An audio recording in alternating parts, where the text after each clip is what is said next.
Olá, tudo bem com vocês? Aqui é o professor Fernando Martins, disciplina Língua Portuguesa, e neste vídeo irei corrigir a prova que foi aplicada no dia 5 de novembro de 2022 pelo Instituto Mais para o cargo de Agente de Serviços Administrativos, Câmara Municipal de Cajamar. Aproveitem para ver também os outros vídeos do canal, pois existem aí muitas correções de provas de várias bancas, dicas rápidas, tudo para que você possa se familiarizar e se ambientalizar da melhor forma possível com a língua portuguesa, porque língua portuguesa é troca, vivência e diálogo. Aproveitem, inscrevam-se aí no canal, habilitem o sininho para receber as notificações e desta forma, ficarem aí antenados com os assuntos da língua portuguesa que aparecem em concursos e que você pode também utilizar aí no seu dia a dia. Vamos iniciar então a correção, começando pelo texto base desse concurso, que é justamente o processo de interpretação textual. E muitos acabam perguntando, professor, como que eu faço para facilitar o meu processo de interpretação textual? Uma dica: é necessário que nós façamos aí várias leituras de vários textos das mais diversificadas bancas possíveis e de cada parágrafo nós podemos realizar uma pergunta e responder essa pergunta conforme o ponto de vista do autor, porque muitas vezes nós fugimos do ponto de vista que o autor do texto está ali mostrando. Nós devemos também realizar a leitura desse texto em voz alta. Percebam que não é possível fazer essas táticas aí no dia da prova, porque nós temos ali um tempo mais curto, um tempo que já foi pré-determinado. Mas, se nós criarmos esses vínculos, se nós criarmos aí essa estrutura, desenvolvermos essas táticas, ficará bem mais fácil para que eu me conecte ao texto e ao que o autor está aí falando. Vamos então desenvolver essa tática, esse método, diante do texto que apresenta aí nessa prova que foi realizada pelo Instituto Mais. Leia o texto para responder as questões de 1 a 8.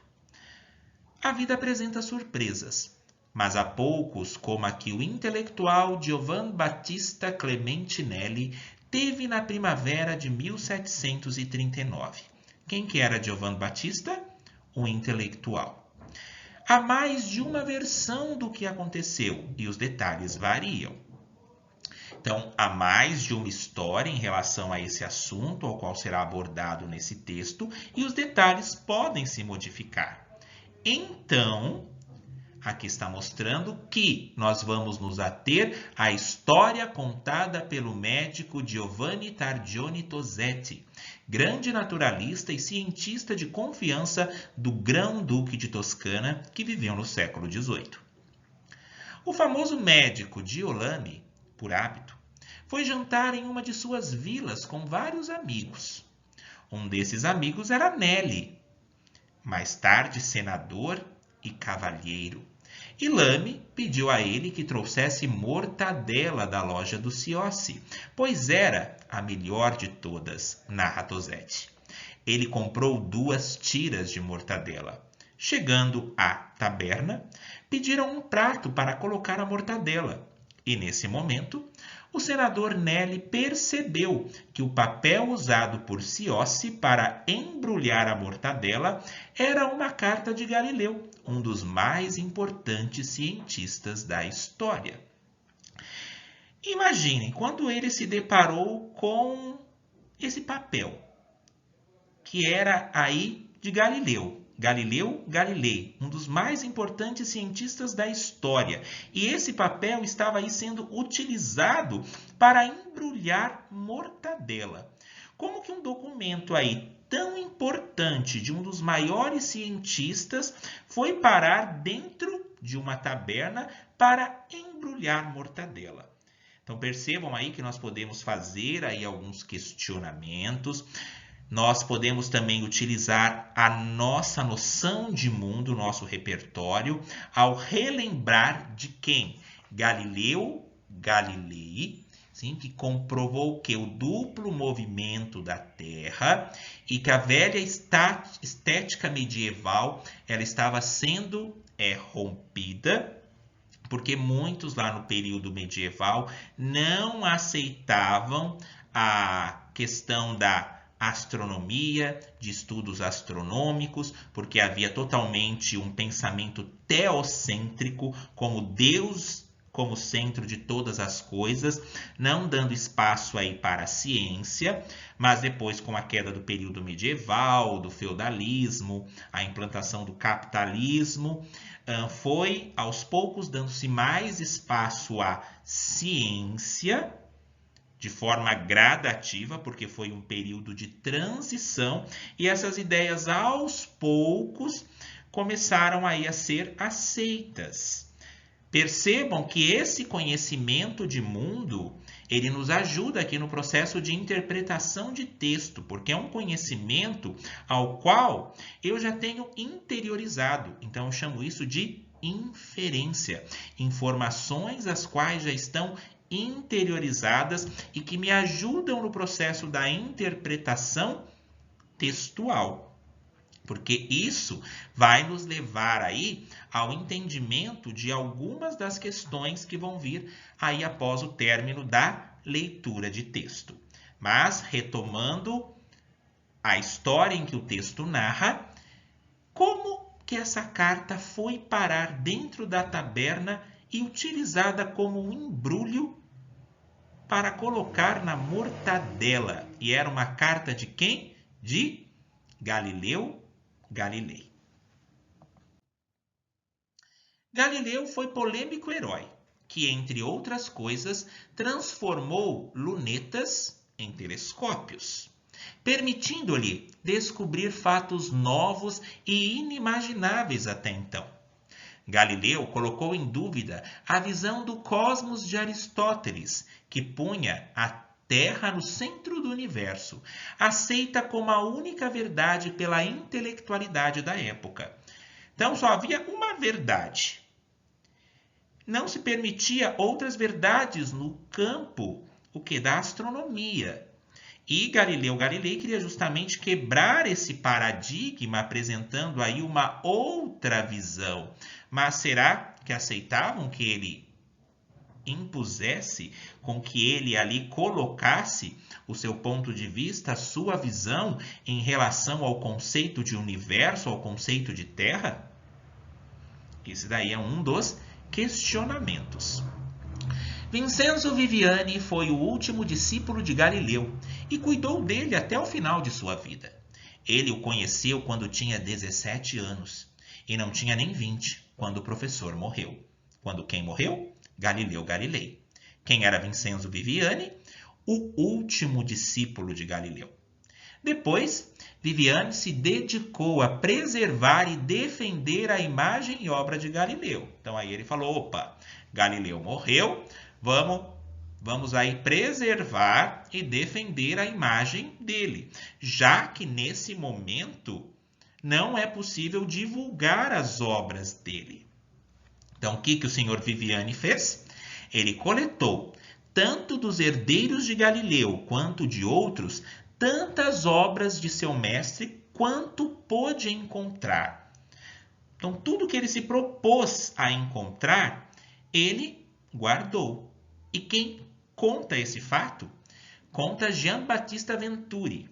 Mas, para salvá-los da Inquisição e do povo intolerante, já que ele próprio era suspeito de ser uma pessoa sem religião, ele manteve as obras escondidas em casa, em um poço, onde armazenava trigo, conclui. Sabemos aí que no período da Inquisição havia muita ali condenação, a ideia de feitiçaria. Então as ideias ali de Galileu Galilei e que Viviani ali se propôs a guardar, se fossem aí descobertas, eles poderiam ser levados à fogueira, na Inquisição. E também de um povo intolerante a esses processos científicos. E ele era considerado, ele era suspeito de ser uma pessoa sem religião, porque havia ali dogmas em relação às instituições religiosas que precisavam ser obedecidos. Então, o que ele fez?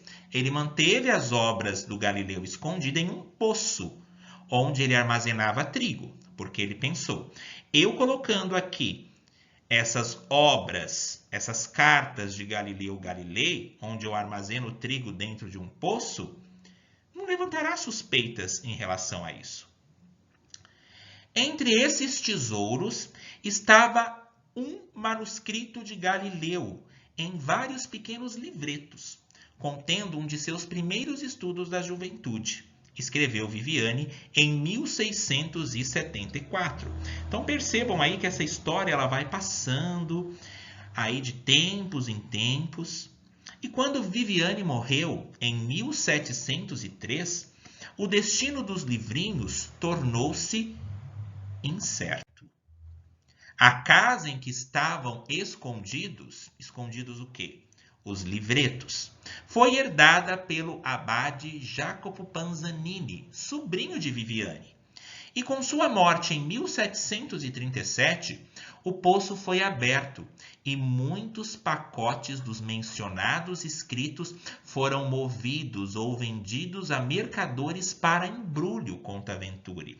Então, aquelas cartas que o discípulo do Galileu Galilei guardou dentro de um poço para proteger e para manter e para que não fossem descobertas, após a morte dele, o que aconteceu? O poço ele foi aberto e muitos desses pacotes foram vendidos para mercadores. Com qual finalidade? Para embrulhar produtos. Então, associem aí com a ideia da mortadela, lá no início do texto, quando alguns homens foram à taberna. Então, nessa situação, nessa circunstância, vamos voltar para aquela mesa de amigos onde Nelly tinha acabado de perceber que a mortadela que havia comprado estava embrulhada em uma carta escrita por Galileu Galilei.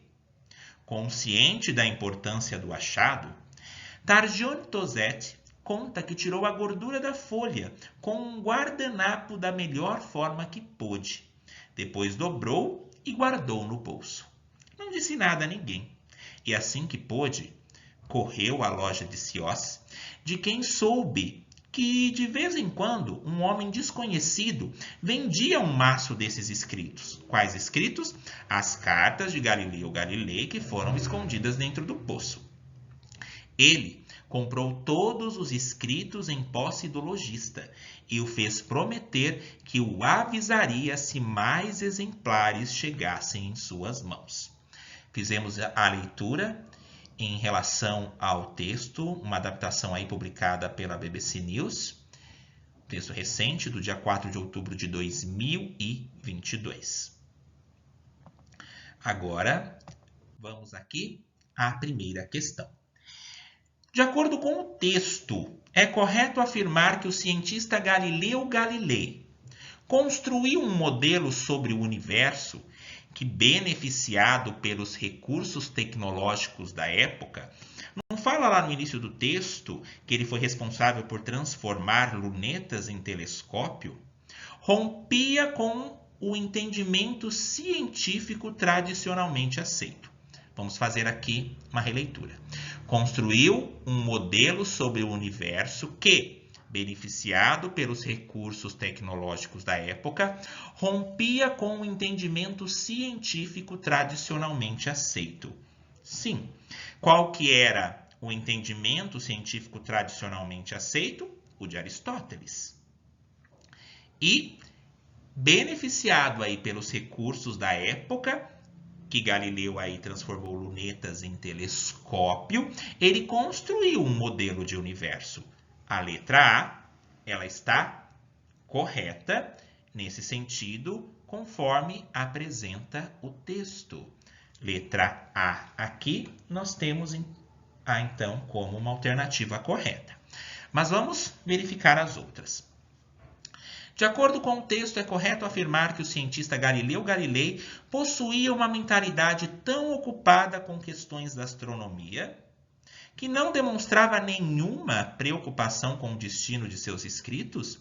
Ele demonstrava preocupação, sim. Somente os escritos dele não poderiam ser publicados por conta que, se alguém descobrisse, eles poderiam aí serem levados para onde? Para a Inquisição, poderiam aí ser mortos. Então, é correto afirmar que ele não demonstrava nenhuma preocupação com o destino de seus escritos?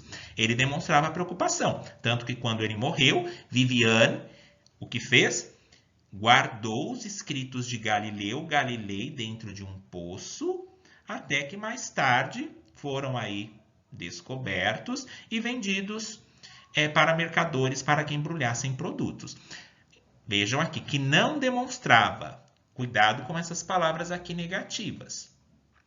Ele demonstrava sim e não era nenhuma. Ele demonstrava muitas preocupações, porque se ele era cientista, o cientista quer que os seus experimentos sejam divulgados e sejam utilizados. Letra B, incorreta. Então, vamos percebendo aí a relação dialógica que eu preciso aí estabelecer em relação a esses exercícios de interpretação textual.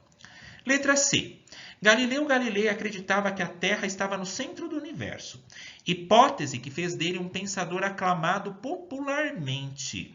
Ele era aclamado popularmente ou naquela época havia aí várias pessoas que criticavam devido ao pensamento teocêntrico, bem como prestigiado pela igreja? Ele era prestigiado pela igreja?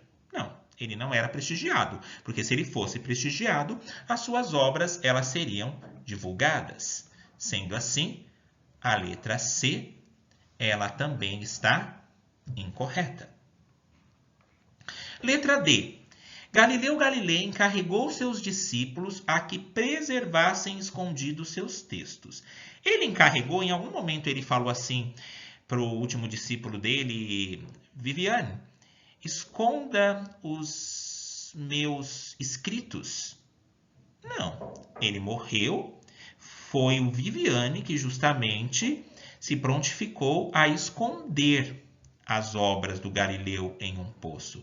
Então, em nenhum momento Galileu Galilei encarregou os discípulos de esconderem esses textos, divulgando-os somente quando passasse o período da intolerância religiosa.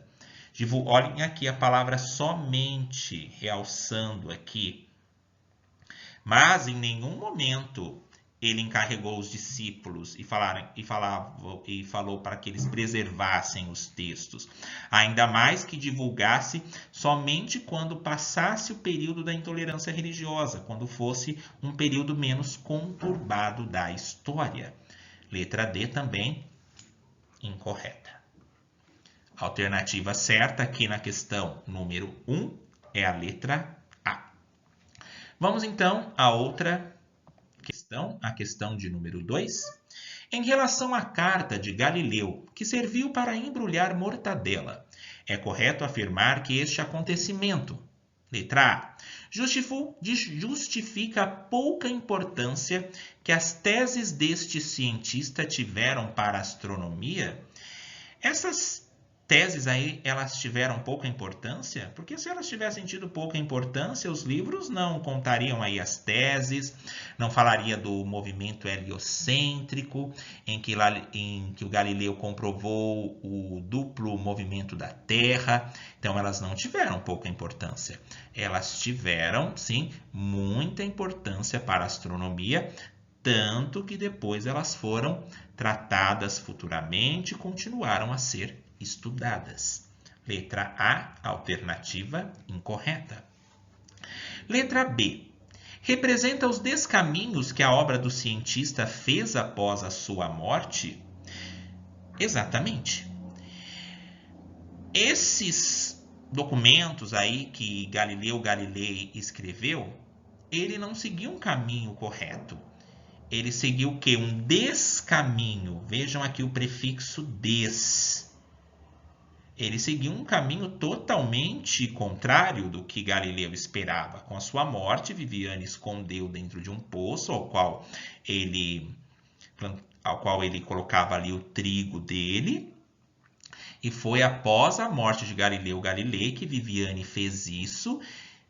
A letra B, ela está correta. Representa os descaminhos que a obra do cientista fez após a sua morte, porque ninguém esperava que, em um certo momento, esse documento iria parar em uma taberna, ainda mais embrulhando mortadela. Então, a letra B aqui é a alternativa correta. Mas vamos verificar a outra. Em relação à carta de Galileu, que serviu para embrulhar mortadela, é correto afirmar que este acontecimento é tão irrelevante e inimaginável que um leitor crítico certamente o interpretará como uma ficção? Não interpretará como uma ficção, porque a carta realmente existiu. E ela não é irrelevante e nem inimaginável, porque existem provas aí de que realmente Galileu Galilei existiu e deixou aí vários benefícios para a astronomia. Letra C, também incorreta. Letra D. Ilustra de forma muito criativa o quanto que a vida deste cientista esteve envolvida em lendas. Essa história é uma lenda, como por exemplo a lenda do Guaraná, a lenda da Vitória Régia. Não, a comprovação aqui é de algo verídico. Sendo assim, também não é a letra D de dado. Temos como alternativa correta a letra B. Vamos à próxima questão. E vamos falar aí de verbo. E vocês vão perceber que compreender alguns nomes, alguns modos verbais, como imperativo, subjuntivo, indicativo, nos ajuda muito a compreender a questão verbal dentro de textos. Vamos compreender primeiramente aí a questão. Analise a frase para responder à questão 3. O senhor Viviane coletou, tanto dos herdeiros de Galileu quanto de outros, tantas obras de seu mestre quanto pôde encontrar. Assinale a alternativa cuja forma verbal substitua a expressão destacada. Qual que é a expressão destacada? Pôde encontrar. Sendo assim, qual dessas alternativas substitui, sem alteração de sentido, o que foi destacado pôde encontrar? Será que a letra A podia ter encontrado? Será que a letra B se propôs encontrar? Será que a letra C tivesse encontrado? Ou será que a letra D poderia encontrar? Letra A, podia ter encontrado. Vejam aqui o verbo podia, que vem do verbo poder. Eu podia ter encontrado. Será que esse podia, ele me traz uma confirmação de que realmente a ação ela foi concluída com sucesso, de que ela foi totalmente concluída? Não, se eu mencionar aí para vocês, eu podia ter encontrado o livro. Você vai me questionar, mas você realmente encontrou? E é esse o sentido que o texto mostra? Ou o texto mostra de que realmente o senhor Viviane coletou e de que ele encontrou dos herdeiros? Sendo assim, esse podia aqui é um verbo que ele está no passado, ao qual nós chamamos de pretérito, ao qual indica uma ação a qual, pela escrita do podia ter encontrado, não se sabe se foi totalmente concluída, e no texto nós temos a informação de que a ação foi concluída, porque Viviane coletou, ele realmente fez isso em relação às obras de Galileu Galilei. Desta maneira, aqui eu vou chamar de pretérito imperfeito. O que é o pretérito? Pretérito é a mesma coisa que passado. Se eu menciono para vocês, eu lia um livro, olhem a terminação aqui, ia, você irá me perguntar, mas você terminou o livro? É diferente de eu falar, eu li um livro. Temos aqui o tempo do verbo pretérito, que é a mesma coisa que passado, um pretérito imperfeito, não é o caso mostrado no texto e ele está no modo indicativo. O que é o modo indicativo? É aquele modo que expressa certeza. Letra A, então, incorreta. Pretérito imperfeito. Não se sabe se a ação foi totalmente concluída ou não. Letra B. Se propôs encontrar. O senhor Viviani coletou, tanto dos herdeiros de Galileu quanto de outros, tantas obras de seu mestre, quanto se propôs encontrar. E ele se propôs encontrar e encontrou. Aqui, nós temos como alternativa correta a letra B, porque ele se propôs a encontrar. Olhem só, tantas obras de seu mestre quanto pôde encontrar. Então, tudo que ele se propôs a encontrar, tudo que ele pôde encontrar, ele guardou lá dentro do poço. Só que depois, com a morte dele, com a morte do sobrinho, foram encontradas aí essas cartas, esses manuscritos, e tiveram aí os descaminhos, o destino levou aí a mercadores que utilizaram esses documentos tão importantes para embrulhos. Letra B é a correta. Letra C. Vamos verificar o porquê as outras estão incorretas. Modo indicativo indica certeza. Aqui nós temos tivesse encontrado. Esse tivesse encontrado, ele está em qual modo? Ele está no subjuntivo. O que é o modo subjuntivo? É aquele modo que expressa uma possibilidade. Se eu tivesse encontrado os livros, eu emprestaria. Notem aí que esse tivesse, ele não está expressando uma certeza, ele está expressando uma possibilidade. Então, anotem isso. Verbos no modo subjuntivo, eles expressam justamente o sentido de possibilidade. Vamos fazer a releitura aí do trecho utilizando como tivesse encontrado. O senhor Viviani coletou, tanto dos herdeiros de Galileu quanto de outros, tantas obras de seu mestre, quanto tivesse encontrado. Só que é uma possibilidade, ele encontrou. Então, está no modo subjuntivo. Sendo assim, a alternativa C, ela está incorreta. O senhor Viviani coletou, tanto dos herdeiros de Galileu quanto de outros, tantas obras de seu mestre, quanto poderia encontrar. Olhem só esse poderia, remetendo lá para o futuro. Ele poderia encontrar, mas na verdade ele encontrou. Dessa maneira, aqui também está incorreta. Mas, professor, e esse poderia? Esse poderia nós chamamos do quê? De futuro do pretérito. Mas o que é o futuro do pretérito? Como que pode o passado ter futuro? Eu tenho que ter a seguinte linha de raciocínio. Eu poderia ter encontrado todos os livros caso tivesse procurado. Então, é uma ação que eu projetei para o futuro, mas que devido a um obstáculo, a ação ela não foi concluída. Eu almoçaria com vocês caso tivesse tempo. Eu projetei uma ação para o futuro, mas devido a um obstáculo, a ação não foi concluída, ficando no passado. Prestem aí bastante atenção em relação às terminações verbais e de como eles são aplicados no texto. A correta aqui é a letra B. Se propôs encontrar, pôde encontrar. Questão número 4.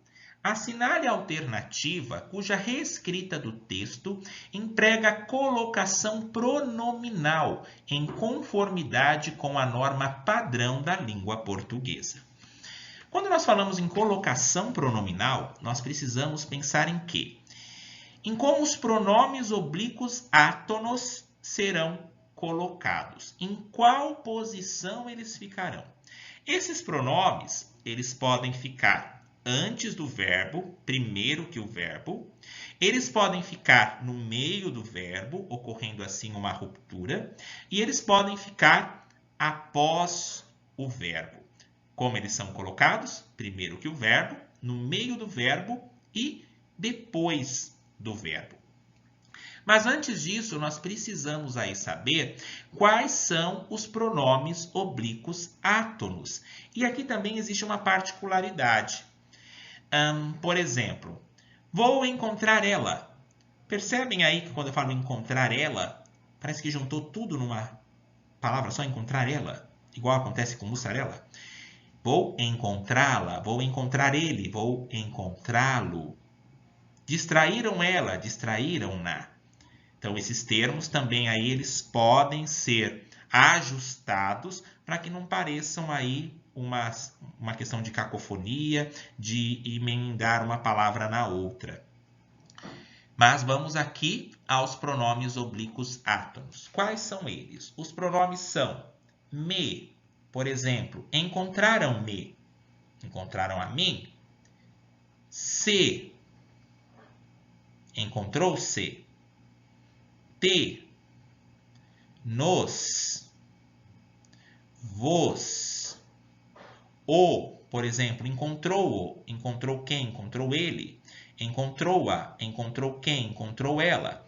Me, se, te, nos, vos, o, a, lhe. Pediram-lhe emprestado. Pediram a alguém.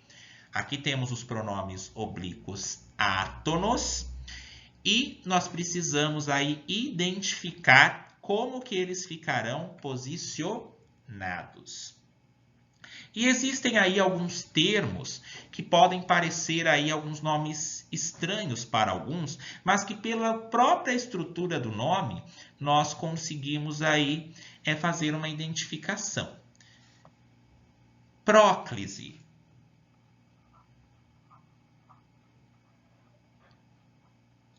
Quando eu falo em próclise, se eu pegar aqui essas duas primeiras letras, o PR, vai me remeter à palavra primeiro.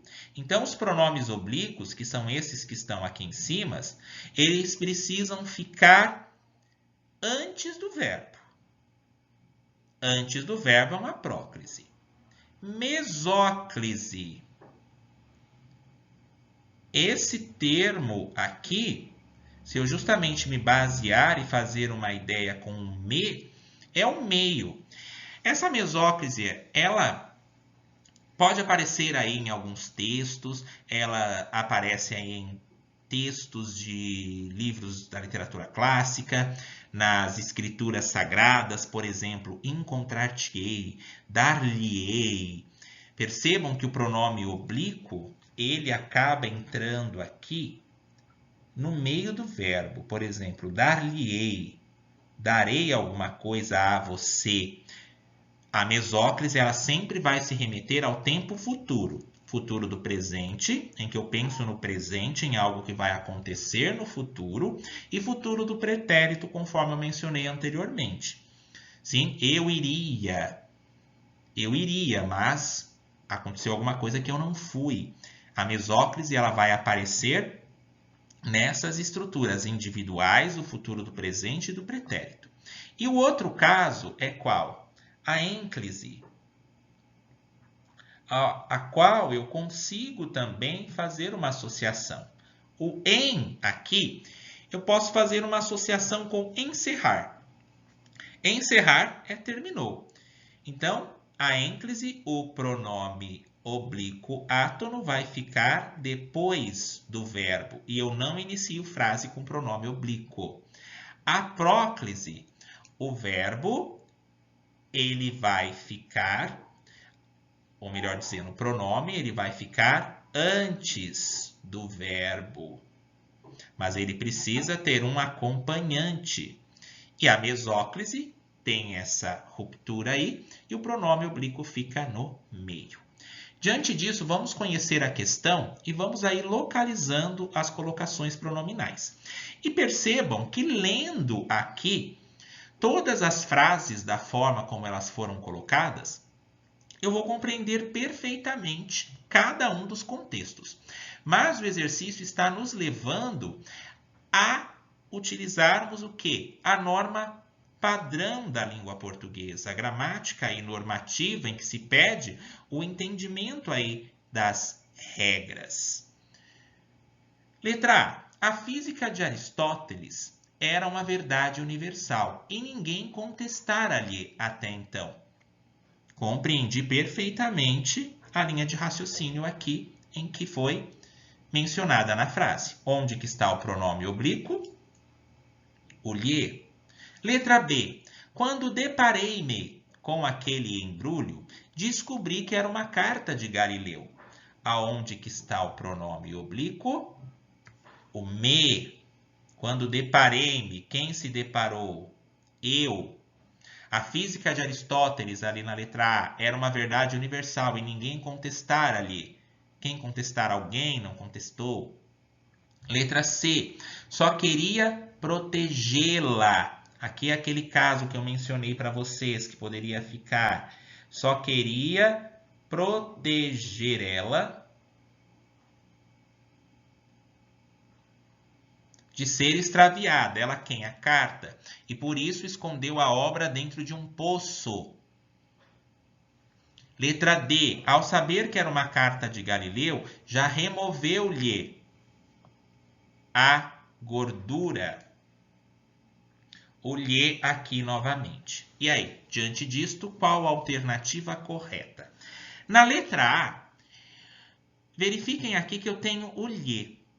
Eu mencionei para vocês que o pronome oblíquo, ele precisa ficar aqui antes do verbo. E eu tenho um outro pronome, que é o ninguém, que é um pronome indefinido, ninguém. Se eu chegar para vocês e falar ninguém foi à festa, vocês saberão quem são essas pessoas? Não. Então é um pronome indefinido. Dessa forma, o que ocorre? O pronome oblíquo átono está aqui depois do verbo contestar. Mas diante do pronome indefinido, diante de outros tipos de pronome, esse lhe ele precisa ficar aqui na frente. Então nós temos uma posição de próclise.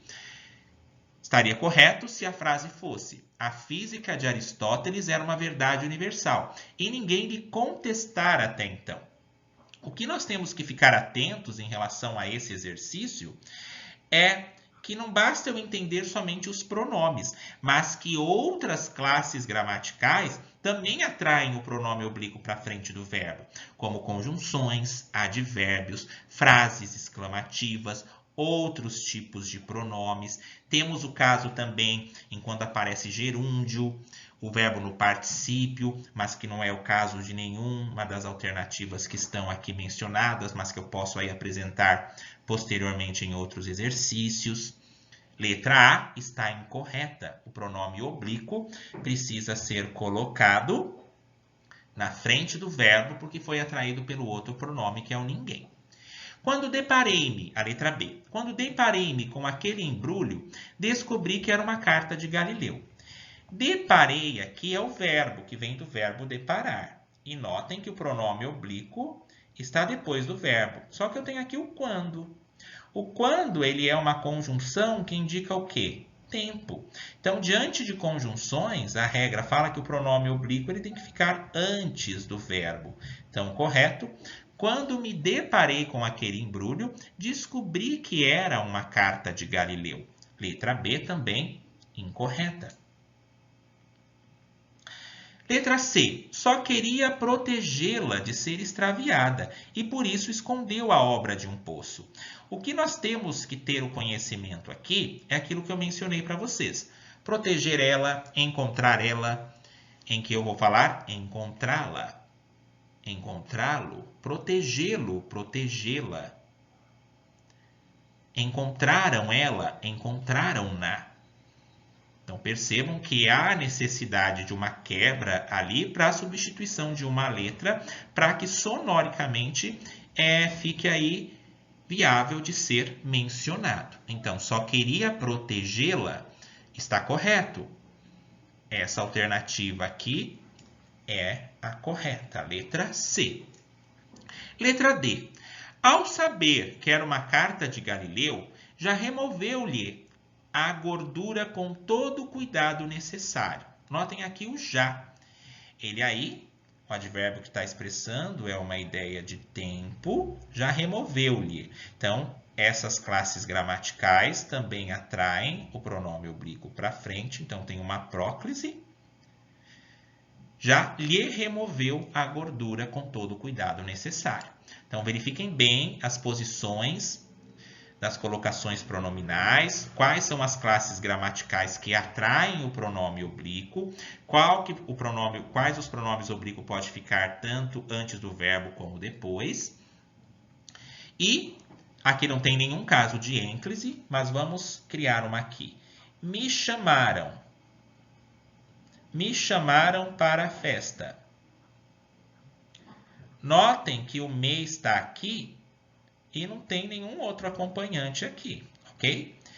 Eu não inicio frase com pronome oblíquo, então o correto seria chamaram-me para a festa. Aqui eu teria uma ênclise, porque o pronome oblíquo ficou depois do verbo.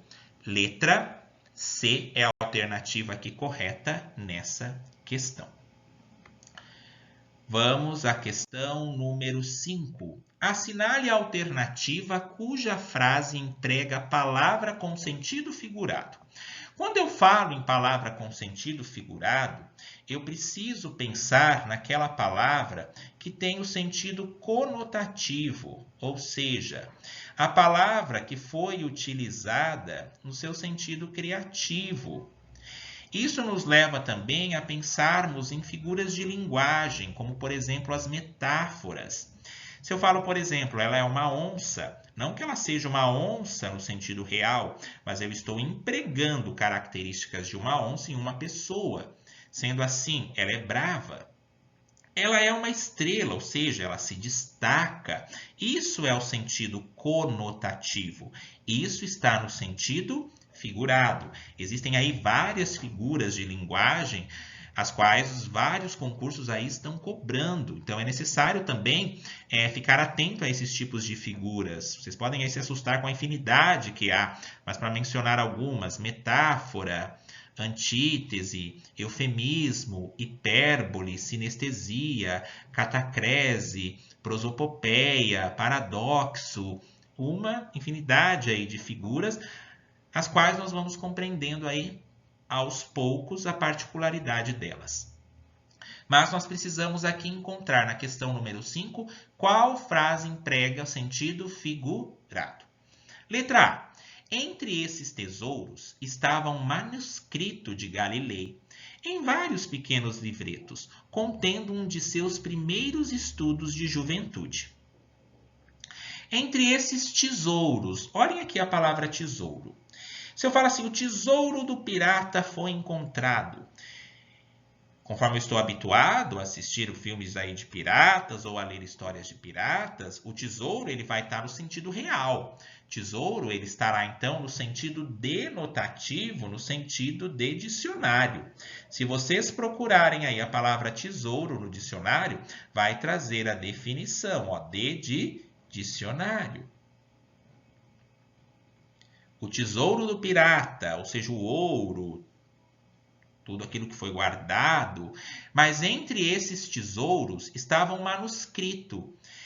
O manuscrito era a carta. A carta ela é um tesouro no sentido de dicionário ou foi utilizado no sentido criativo, como um sentido figurado?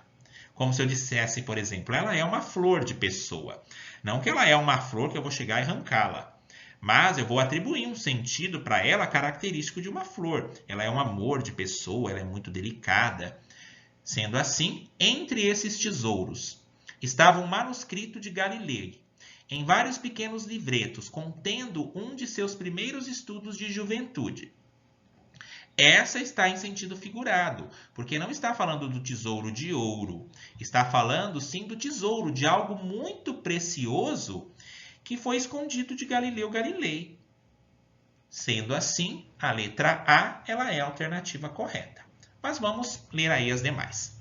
Ele comprou todos os escritos em posse do lojista e o fez prometer que o avisaria se mais exemplares chegassem em suas mãos. Ele comprou todos os escritos, nenhum problema. Comprou tudo o que foi escrito, que estava em posse do lojista, estava no poder do lojista. Nada no sentido figurado.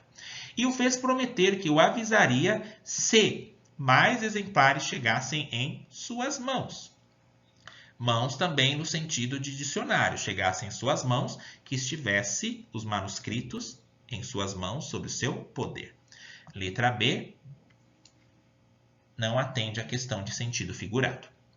Letra C. E com sua morte, em 1737, o poço foi aberto. Até aqui, ok. E muitos pacotes dos mencionados escritos foram movidos, ou seja, foram retirados ou vendidos a mercadores para embrulho. Nada no sentido figurado. Chegando à taberna, pediram um prato para colocar a mortadela. Prato também no sentido denotativo, no sentido de dicionário, que um prato serve para colocar alguma coisa. Letra D também incorreta. Sendo assim, letra A é a que atende o enunciado aqui da questão.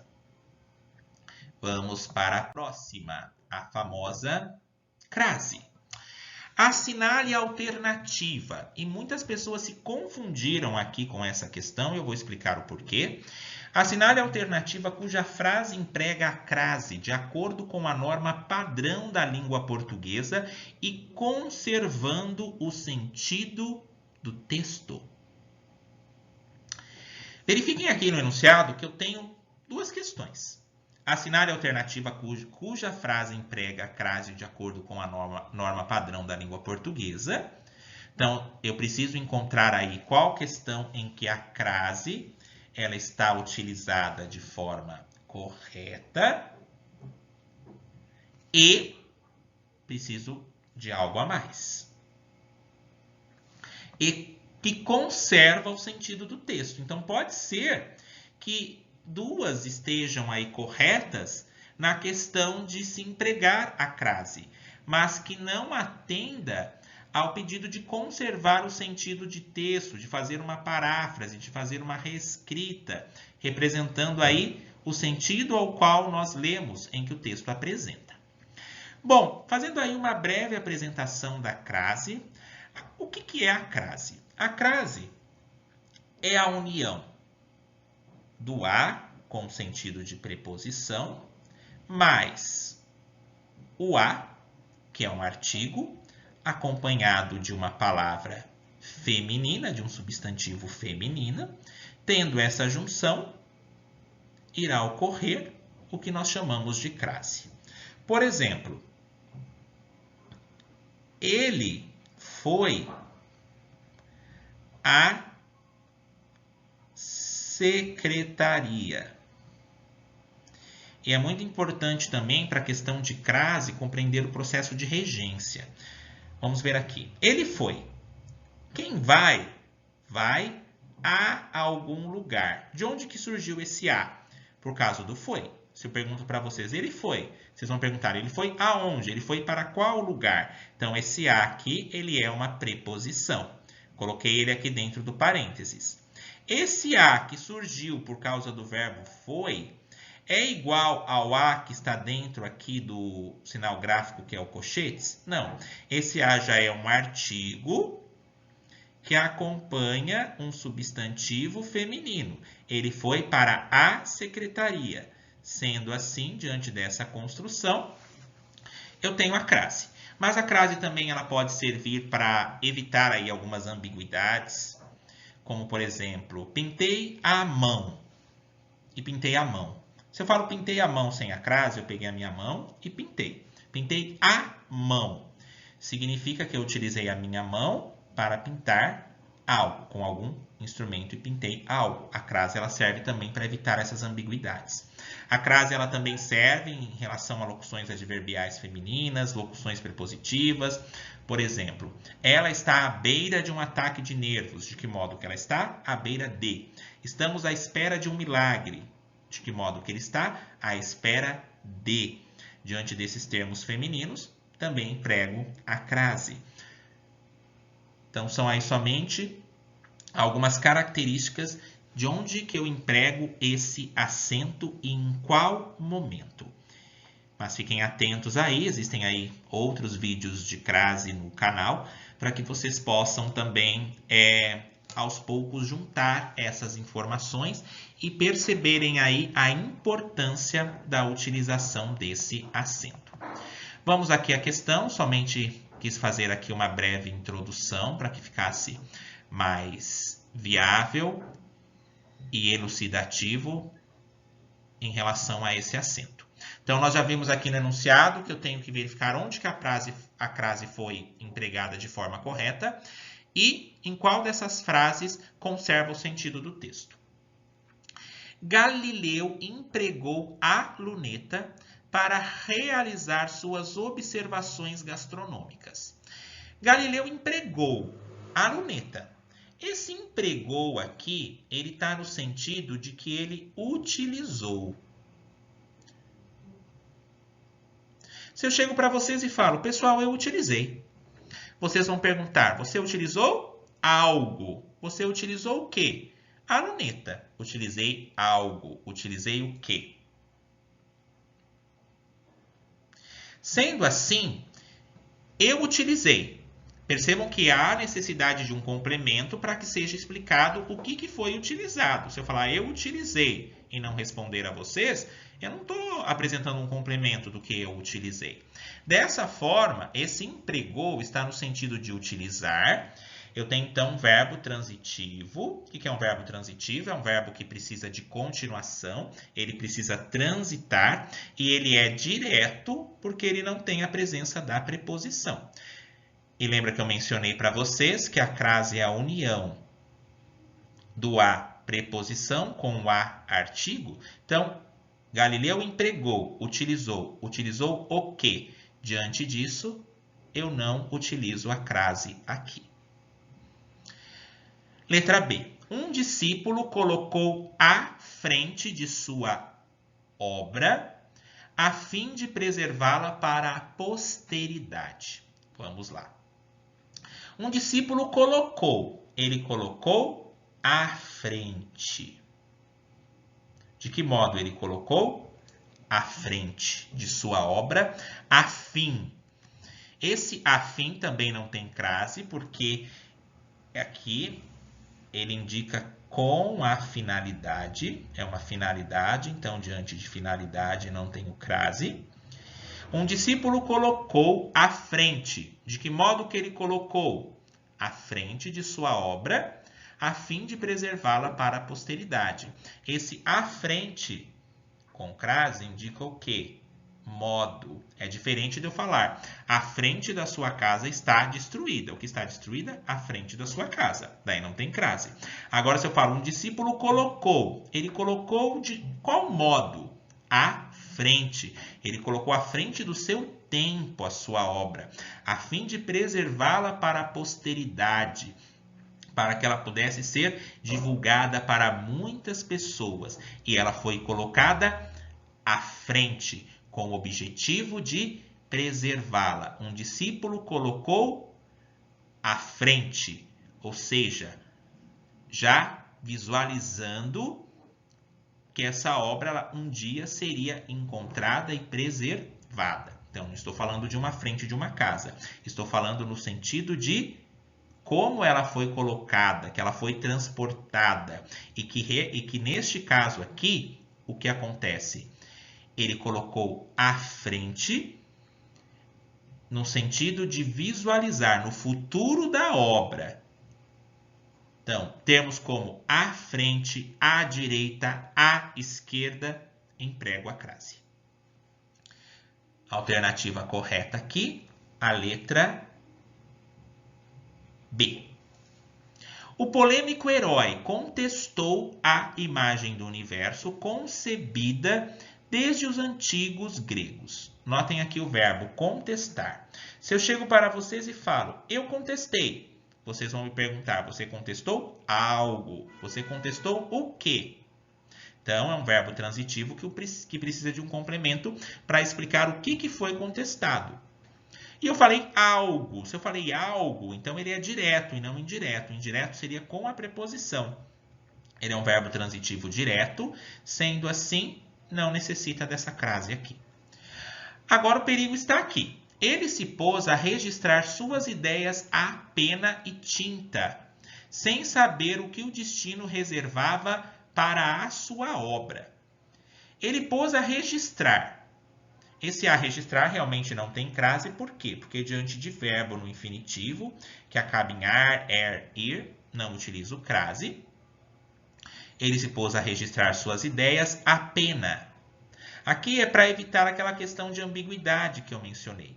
Suas ideias a pena, ou seja, a caneta que é de pena. Não está sendo falado ali da pena da galinha, por exemplo.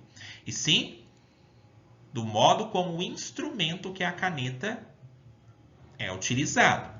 Quando eu trago a ideia de instrumento, eu utilizo a crase. A pena e tinta sem saber o que o destino reservava à sua obra. Mas olha o perigo aqui. Na letra D de dado, tem a crase. Na letra B também tem. E diante do pronome possessivo sua, a crase aqui, ela é o quê? Facultativa. Isto é, ela pode ser utilizada ou não, porque eu posso fazer a seguinte leitura. Ele se pôs a registrar suas ideias a pena e tinta, sem saber o que o destino reservava para a sua obra ou para a sua obra. Ela é facultativa. Se eu colocar está certo, se eu não pôr está certo também.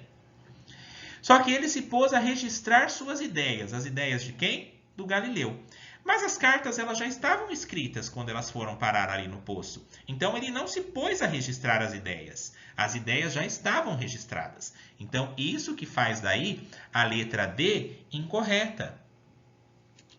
Porque aqui na questão está perguntando a expressão cuja frase emprega a crase de acordo com a norma padrão, que é o à frente, no sentido de colocar à frente no sentido de futuro, a fim de preservá-la para a posteridade, e não está falando de que ele se colocou a registrar as ideias, de que ele que escreveu Viviane, sim, que as ideias já estavam escritas. É isso que faz, então, com que a ideia do texto ela seja mantida. Ele não escreveu as ideias já estavam escritas. Então, aqui conserva o sentido do texto, é a letra B de bola. Vamos aqui a número 7. Assinale a alternativa cuja frase emprega a regência de acordo com a norma padrão da língua portuguesa. Quando eu falo aí de regência, eu costumo explicar um processo harmônico. Por exemplo, um coral, em que existe o regente, que vai conduzir a orquestra, os coralistas, e os regidos, que vão obedecer à ação do regente. Sendo assim, existe um termo chamado de termo regente, que é aquele termo que manda, que dá a voz de comando, e o termo regido. Esses termos regidos, eles são as preposições. Em relação à regência nominal, ele sempre terá uma preposição. Regência verbal pode ou não ter a preposição, porque regência verbal, um verbo pode ser transitivo direto, sem preposição, ou transitivo indireto, com preposição. Vamos analisar, então, cada uma delas. Assinale a alternativa cuja frase emprega a regência de acordo com a norma padrão da língua portuguesa. Desde que não implicasse, a letra A, desde que não implicasse nenhuma perda, o médico compraria todos os exemplares da obra. Notem que lendo, parece que tudo está correto, mas conforme a norma padrão, nós temos que prestar atenção no verbo implicar, porque esse verbo implicar, ele tem aí dois sentidos. E quais são os sentidos do verbo implicar?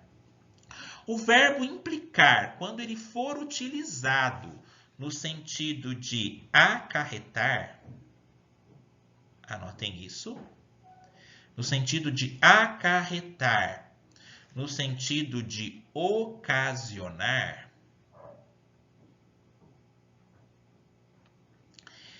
ele será o quê? Ele será um verbo transitivo direto, verbo transitivo direto, sem preposição. Desde que não implicasse, vamos substituir esse implicar por acarretar ou por ocasionar?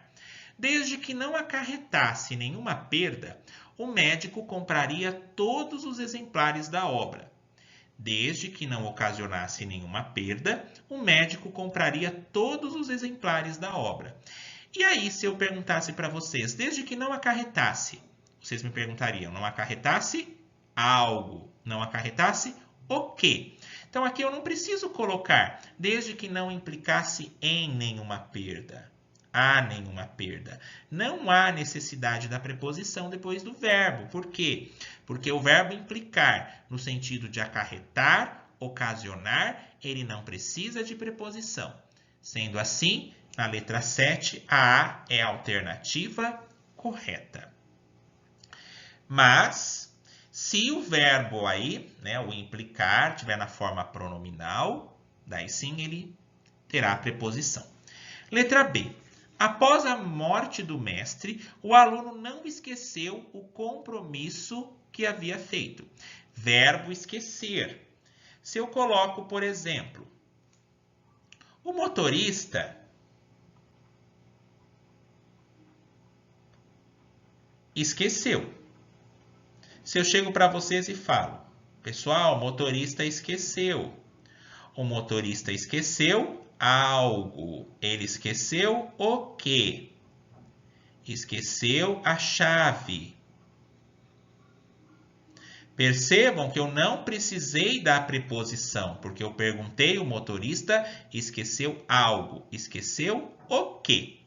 Mas agora se eu falo, ela não se lembrou. Ela não se lembrou algo. Ela não se lembrou de algo. Se eu tenho a forma pronominal com se, daí vai precisar da preposição. Ela não se lembrou do seu nome. Então vamos ver aqui a letra B. Após a morte do mestre, o aluno não esqueceu.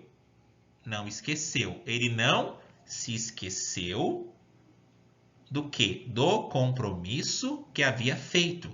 Eu tenho aqui a forma pronominal. Sendo assim, quem não se esquece de alguma coisa. E o aluno não esqueceu. Ele não se esqueceu do quê? Do compromisso que havia feito. Letra B, incorreta. Letra C. O responsável em manter conservada as obras de Galileu as escondeu num poço. O responsável em manter conservadas as obras de Galileu as escondeu em um poço. O descaso não era compatível à grandeza. Temos aqui uma regência nominal. E a regência nominal, ela sempre terá preposição. O descaso não era compatível. Se alguma coisa não é compatível com. Esse aparelho não é compatível com a internet. O descaso não era compatível com a grandeza e não a grandeza. Com a grandeza que o cientista teve na história da ciência.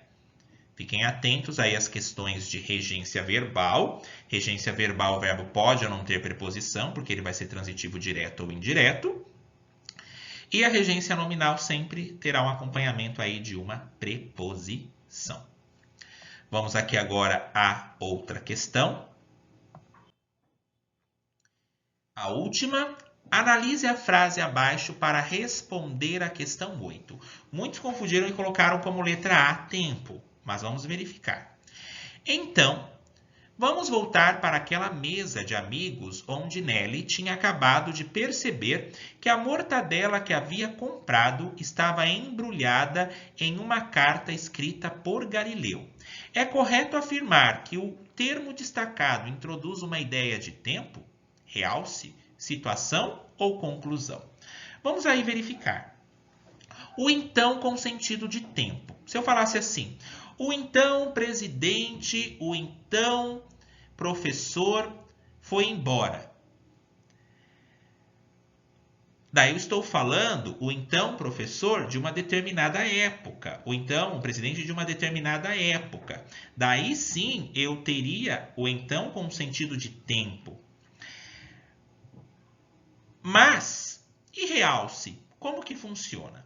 O realce, ele se dá quando eu coloco, por exemplo, todos ganharam o prêmio, até os que estavam de férias. Todos ganharam, mas eu estou dando um realce, uma ênfase aí também, que todos ganharam, até os que estavam de férias. Ok? Então, dessa forma, seria um realce. Todos foram para casa, vírgula, inclusive o homem que lhe falei, o homem ao qual falei. O inclusive está dando o sentido de realce, de ênfase. Aqui eu não tenho esse sentido. Situação. Então, eu posso substituir.